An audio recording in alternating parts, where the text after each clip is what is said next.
Keba Masane Sise, a retired general manager of the Gambia Ferry Services during the First Republic, has called on government not to privatize Gambia Ferry Services under any circumstance. Mr. Sise made this statement in an interview with The Point recently at the Trade Unions Bureau head office in Kanifing.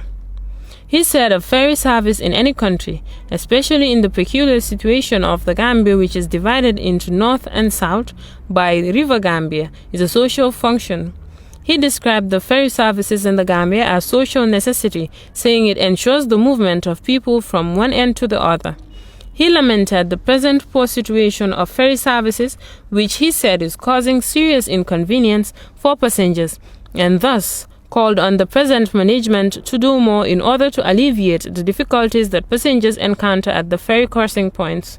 Mr. Sise told The Point that he has great reservation for the types of engines being used with the present ferries. However, he points out that engines and shuttle systems of the Banjul and Nyomi ferries were much more efficient and reliable.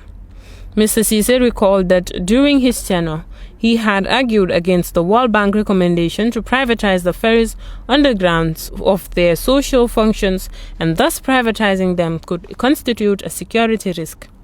I quote, "The government brought my argument and decided not to private it, but made the biggest blunder of amalgamating it with the GPTC, which led to a disaster for the ferries, and the GPA had to start all over again."